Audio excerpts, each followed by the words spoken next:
Game 5, Western Conference Finals matchup tonight between the Minnesota Timberwolves, who are going to be hosting the Dallas Mavericks tonight. Tip-off is set for 8:30 p.m. Eastern in Minneapolis, Minnesota, the Target Center. I got a full deep dive analysis, breakdown, predictions for this game for you guys tonight. I got as well as some player props that I'm going to be giving you guys towards the end of this video. So you guys, if you guys like player props, rock with some player props. Otherwise, I'm going to give you guys an analysis for the full-time game today. If you like the video, if you like the content, if you guys want to support the channel, toss me a like. I really appreciate it. It helps me out so much. It makes me really want to study so I can get you guys as much motivation, not as much motivation, as much knowledge and information. And it gives me motivation to make these videos and to get them out. I know it's kind of late for today. I had some shit I had to handle this morning, and the last couple of days have been kind of raw for me, but nonetheless, I'm making sure you guys get this information today so you can, use this knowledge to get the best bets out for yourself today. Like whether you're doing straight bets or player props, whether you're on my VIP subscription or you're just using this knowledge to benefit with your own picks, I'm here for you guys. Just like you guys have been showing me a ton of love and support on my channel, my content, subscribing to my VIP picks. And to be honest, guys, like, I'll be real, because you guys are my people, and I want to take care of you guys more than myself, really. And so, like, when we lose sometimes and shit, man, it really gets to me. So if I kind of like go MIA for a little while in the chat or in the Discord, or if you guys like, it's just because like I'm frustrated that not only I lost, but that you guys lost by listening to me. And like, if I give orders to attack and we get fucking slaughtered, bro, like, to be honest, it wears on me, especially when there's like almost 4,000 of you guys in the Discord ready to charge into Vegas every single night. And sometimes it just doesn't go our way. So I just want to say thank you to you guys for even sticking with me through the good times and the bad times. Obviously, everybody's going to be there during the good times. All the engagement's going to be crazy when we're winning 4 days, 5 days in a row, right? But that's just not realistic that we're going to go 100-0.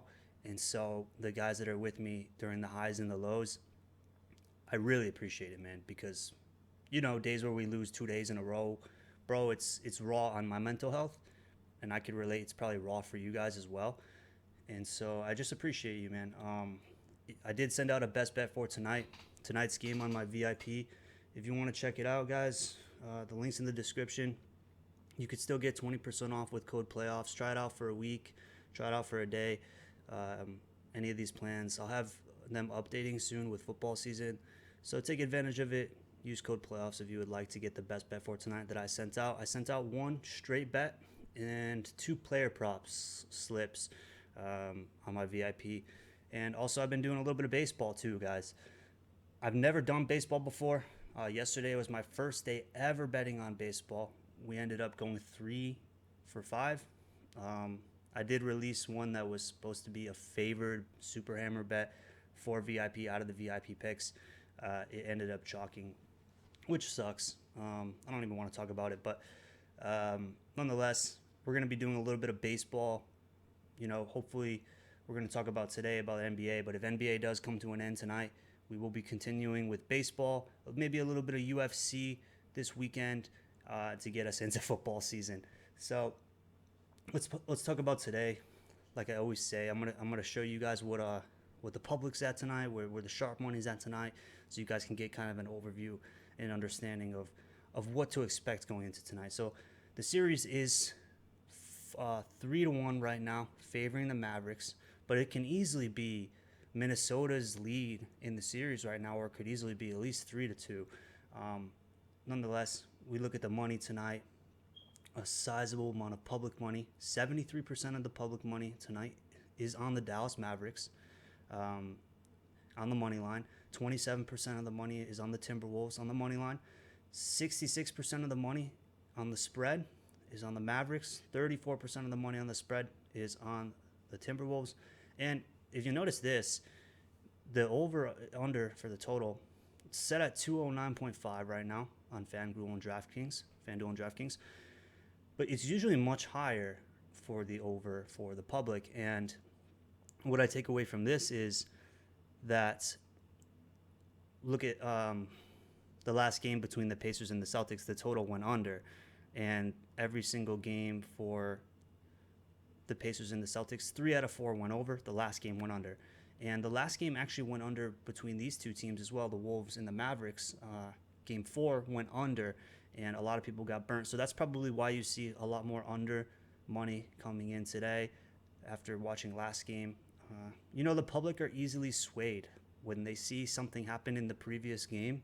They just are like all over like that outcome. They don't understand that, especially with NBA, man. It's like, bro, like a team could get blown out by 30 points and then come back and win the next game. Like this shit is completely random sometimes. So try not to bet with emotion. Try to be like, put all the information I get you guys in this video, compile it all together, watch a bunch of other videos, man. Hit up some of your friends, see what they're thinking. Go and look online at some free picks and some analyses. Go and purchase my VIP or somebody else's VIP and kind of compile everything. Be like, all right, like, this is how I feel the best about this situation, and ride it from there. And that's what I would say to do. The money line tonight, the Dallas is the underdogs on the road tonight, despite winning the series 3-1 so far. They're at plus 165. Minnesota's about at minus 190 for the money line. On the spread, it's Dallas is a 4.5 dog, plus 4.5 points, and Minnesota is minus 4.5. And so if you think about it, what the spread means is I'm here to educate you guys as well, because I didn't know what the fuck a spread meant before starting NBA season. And so Dallas plus 4.5 means if you rock that, that means Dallas has to win the game or they can't lose by more than 4.5 points. So either one of those outcomes and you cash. On the other hand, Minnesota minus 4.5 means that Minnesota must win the game and they must cover, which means they must do it by at least 4.5 points. Now, we're going to talk about it in the analysis. I did send out a best bet for my VIP for tonight, looking to heat up tonight. But yeah, I just wanted to show you guys where the public money is at. Now let's talk about the game. Now, game 4, the Wolves pulled an upset as the underdog on the road to avoid elimination and being swept. I kind of predicted that. I kind of called that. I didn't think the Wolves were going to lie down on their back and take any beating in that game, and they were going to go balls to the wall and give it everything they got. Now, Wolves had a 25-21 free throw edge in the game, but they only hit 64% of those free throws. Was the ref an impact of that? I don't know. But you could say that the ref was, but then I'm going to tell you also, the Wolves had the free throw advantage, but almost all of their starting 5 got fouled out. Karl-Anthony Towns, he got fouled out. He had 6 fouls. Anthony Edwards had 5 fouls. Rudy Gobert had 5 fouls. And Dallas went 18 for 21 in free throws. So they made much more free throw attempts than the Wolves had. But the Wolves had more 25 free throw attempts, where Dallas only had 18 free throw attempts. So you can see it like that. Luka did miss that big free throw at the end, which would have made them 19 for 21 in free throws. Derek Lively didn't play. That was a key loss for the Mavericks defense, as you guys saw in Game 3 when he got that neck sprain, got hit in the back of the head, I believe, by Karl-Anthony Towns. And that's a key loss for them. PJ Washington, played over 40 minutes, as well as Daniel Gafford, because, like I said, Lively's out. Those two are going to get extended minutes. Now, we're going to talk about, is Lively returning tonight? Well, we don't know yet. It's a game-time decision, but I'll tell you this. I was looking around, guys, and you can see that, in the morning today, he was shooting around at warm-ups this morning. I do expect him to try and play the game tonight. I don't think he's going to play as many minutes as he usually would, but I have no idea. I think he will try and play the game tonight. I think they will try and put him on the court. So now I wouldn't necessarily take him for any over player props. And then that's also going to impact the amount of time that PJ Washington and Daniel Gafford have. So I'm going to go over player props towards the end of this video, but that's just something to take into account, right, when deciding player props and deciding the analysis and your predictions for the game. Daniel Gafford, he was 6 for 6 shooting. He only got 12 points. He's just not taking as many shot attempts as we would like to see playing this guy's over, even though despite he's getting so much more extra time with Derek Lively hurt, he's just focusing more on defense. Mike Conley, he was 5 for 9 shooting in game 4. But really, Karl Anthony Towns and Anthony Edwards did a majority of the heavy lifting last game. They took 38 of the team's shot attempts. Karl Anthony Towns, he bounced back finally. I mean, we've been waiting for this guy. He's been playing like shit. And that's probably the reason why the Wolves have been losing these games, even though they've been really close and should have been winning these games. Karl Anthony Towns finally decides to show up, and there we go. That's the game that they end up closing, and they win. He was 4 for 5 in three-point shooting. He totaled 25 points. He made that bounce back. And look, guys, I expect him to continue that momentum going into tonight's game. I don't think he regresses now. I think we've been waiting for him to play like this, and I feel like, this guy was the number 1 three-point shooter in the three-point contest. He was the number 1 three-point shooter. He's finally hitting his threes again. If he can continue this momentum up as well with Edwards, I think Minnesota steals this game again. Minnesota is at home tonight. And when their back's against the wall in situations like this, facing elimination, they're 3-0. Right? Now, I don't want to get butchered in the comments, but I am going to lean towards Minnesota taking this game tonight. I am going to lean towards Minnesota taking this game tonight. I'm going to lead towards the public at about 76%, getting their money swept from them, rocking Dallas Mavericks money line. Because if Vegas is going to pull the rug, Vegas is going to pull the rug in a time like tonight, right? And I'll explain it more in depth. Anthony Edwards, he had 29 points last game. I think the Wolves are going to take this game tonight, and I think they're going to send it back to Dallas for a Game 6. And I don't want to even talk about futures or anything like that. But if you guys look, the odds for the Wolves to be the Western Conference champions has substantially come back into line. I believe it's at about plus 400 right now for the series. Before last game's win, it was completely out of line. No team has ever overcome an 0-3 deficit in the playoffs. Most of the teams lose. However, in the recent past, we've seen teams who are down 0-3 in the series who win Game 4, and then they play at home in Game 5, and they're favored to win.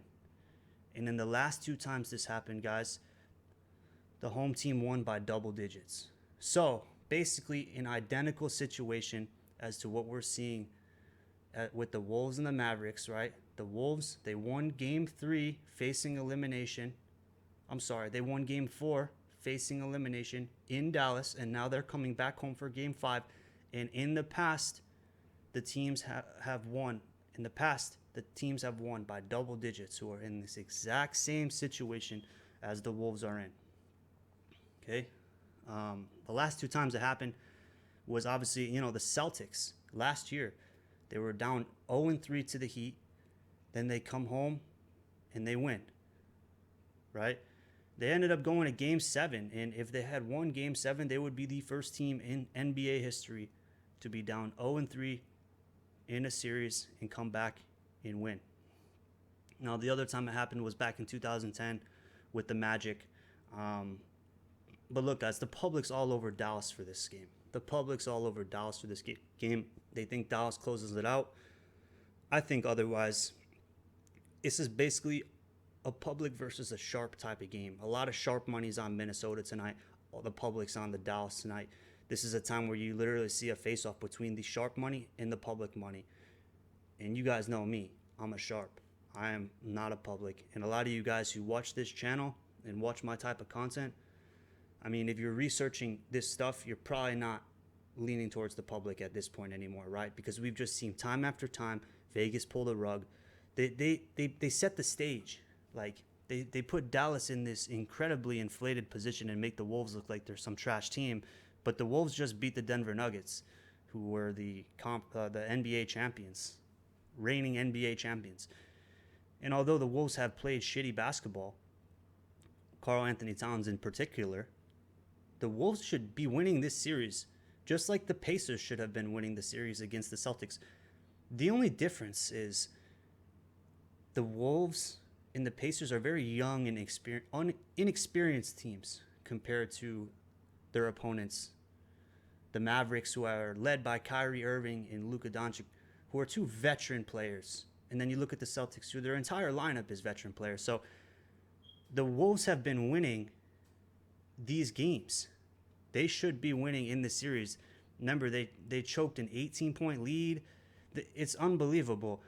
So just the fact that the public is all over Dallas tonight is just comical to me. And tonight, don't butcher me on this. I'm giving you my opinion, and I can't stand to see you fucking retards come at me in the comments. I'm giving you free game right now. I'm giving you free sauce. I am not always going to be 100% correct. I am not God. I am not Gandhi. You fucking feel me? I'm just giving you another way to look at it. So, like, and that applies to everything. If I say some shit on this channel and you follow me like I'm fucking Jesus Christ, bro, like, that's on you. If I send out a VIP play, we're not going to go 100-0 on fucking plays, brother. Like, you know what I mean? Listen to what I say. Have your own voice. Have your own opinion. And hopefully, like, something I say, although I am profitable, right? Like, if you're in my VIP, you are winning. You're not going to win every single night. But that's just what I have to say about it, dude. You know what I mean? Wolves didn't even take as many three-point shots in Game 4. They took 24, and they hit 11 of them. Dallas took 40 three-point shots. Dallas won by 9 points in Game 3, and they lost by 5 points in Game 4. Wolves have had the biggest lead in 3 out of 4 games, and they just choked. So, like, that's what I mean. Wolves should be winning this series, but they're not because they choked. Some of their players, like Karl Anthony Towns, didn't come to play. And at the same time, some of the Mavericks players have just been going crazy. Luka with a triple-double last game. This guy has been going absolutely insane, smashing three-pointers. We saw Kyrie Irving come back down to earth last game. He has been inflated as well, playing above average. But with that being said, guys, what would you do if you were the odds makers? Obviously, they love to see the public in a situation like this, and maybe that's why it's set up like this, you know, right? Let's go back to it here, where we can just see all the money is on the Mavericks tonight. All the money's on the Mavericks tonight. They're the fucking away team, and they're the underdog. And so people see plus money, and these fucking idiots, they just grab it, bro. They're just like, grab it, bro. And those are the same fucking retards that just run parlays all the time. It's not a sustainable way to make money. It's like the people that are just trying to turn $20 into $2,000, like, type shit, bro. But that's not how you make money sports betting. I guarantee you're not going to win as many parlays. It's just retarded, bro.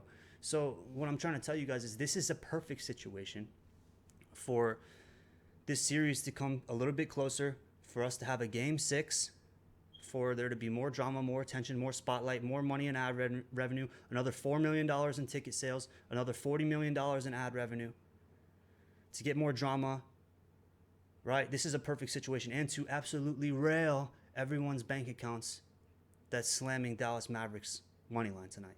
Call me crazy, call me a conspiracy theorist, call me whatever the fuck you want, but a majority of the times I'm right? Majority of the times I'm right. And if you've been following along this far, if you've been on my VIP and you've been locking in these plays with me, you have been right as well, a majority of the time. Okay, let's talk about player props and let's get the fuck out of here, because this video is going on and it's late. Kyle Anderson played 25 minutes. He only took 3 shot attempts though. What the fuck? Bro, like, cooked the game before, and that's why I hate player props right now. We only got 1 game to do player props. There's not a bunch of teams playing like in the regular season or during NFL. Like, there's not a bunch of teams you can cook up a slip that has a bunch of different fucking teams. It's 1 game.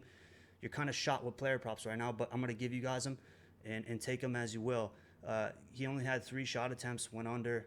I had him on the over because he cooked and he was going to get a ton of time with Lively hurt. I'm sorry, he's not even on the fucking Dallas, but still, bro, like, he had 25 minutes. Naz Reid had 20 minutes and only 6 shot attempts, but I do look for Naz Reid to bounce back tonight, guys. I do look for Naz Reid to bounce back tonight, because if you guys remember, when he was home, role players usually go crazy at home. Look at TJ McConnell at home. Look at fucking Naz Reid at home. Last time he was home, bruh, He put up 7 3-pointers. You guys remember that game? His line tonight's at 11.5. I would say he would have to smash this. I mean, he did bad last game. And although I'm not as talented right now at player props, betting on one game, trying to give you guys a fucking slip for one game, but there we go. And I didn't talk about the total really quick, like, and that impacts this. I do think the total probably leans to an under tonight. But, you know, I would probably look to see how they're live betting, like as the game starts, you know, before you lock in something for the total, because who the fuck knows anymore, bro. Like, I had the total, the first half total last game over, I believe, 102.5 or 103.5. And they ended up not fucking making any shots for the entire last 2 minutes of the half. So, like, I don't know. But, you know, Karl Anthony Towns, he put up 25 points in game 4 after having 16 or less in the 3 games. We needed to see that. I told you, Karl Anthony Towns needs to bounce back if these Wolves want to have a fucking shot, bro. And, you know, he's priced at 19.5 points again tonight. I like him to go over. Don't hold me at the stake for it. But he had 25. Now is maybe at 20.5. See if you can take an alternate line to 19.5. Or what app you can get, or what book you can get him at 19.5. I seen they just bumped this shit up, maybe. But yeah, I would like to see him go over tonight. He's gonna have to, man. If the script is gonna script, Karl Anthony Towns is the X factor in this situation. Gobert, 4 for 5 shooting, 13 points. He's not gonna get much better than that. You could fade Gobert tonight if you would like. I don't have him on any slips. I don't really do player props right now, but I'm giving you guys a lot of them, of my leans towards them. Dallas, let's take a look at some Dallas player props. Daniel Gafford, he was 6 for 6, like I mentioned, 12 points. He played 31 minutes. He got over the point total of 9, but I expect Lively to play tonight. I don't know if he's going to pull an OG Anunoby and play like fucking 5 minutes. But either way, even with Gafford playing 31 minutes of extended time, he was 6 for 6. And I would lean Gafford under tonight. I would have to lean him under tonight. As you can see here, Lively was on the court for the morning shoot around. They're gonna monitor it. Gafford should see extended period of time. So maybe wait until game time and make a decision about what you want to do with Daniel Gafford. But I lean under for him. He's doing a lot of defense. PJ Washington, he had only 10 points in game 4. His total was 12 points, so he ended up going under. Even though he played 41 minutes, this man went 3 for 13 shooting, including 2 for 9 from the 3-point range. I mean, there's dog shit shooting. I lean for him to go over today. You can't get much worse than that, and he still almost hit his line. Here's PJ Washington tonight. If you like him in points, take him in points. If you like him in 3 points, take him in 3 points. Maybe if you can snag a 1.5 3-pointer line, slam that. Otherwise, I like points. Kyrie, he was 6 for 18 shooting, 1 for 6 from the 3-point range. You've finally seen him regress a little bit. Bro is playing out of his mind, and you finally seen him come down a little bit. I'm neutral on him, but probably would lean the under on him. Luka, 41 minutes, triple-double, 21 shot attempts, 28 points on the night, and he was 4 for 11 from the 3-point line. Bro took 20 out of 81 shot attempts for Dallas. You can never fade a superstar like Luka, but his line, the problem is, it's just so perfectly priced. You're not really getting any value on it. So it's over or nothing for Luka Doncic props. Like I said, guys, it's a 24-minute video. I got to cut it now because you guys got about 3.5 hours till game time. Use this knowledge if you appreciate it. Toss me a like. Drop me a comment. Let me know who you guys are leaning towards tonight for the point spread, for the money line, and for the over-under for the totals. Drop me some of your favorite player props. Let's earn and learn together on the channel so we can get better every single day. I appreciate you guys for supporting me through the highs and the lows. Check out the link in the description to pick up any of the sports books or DFS apps. You can use my code SPENCE or the links in the description to get extra money and bonus bets or a deposit match on your first deposits on all those Johns. Appreciate the love and support. See you guys in the next one. Spence Locks. Oh.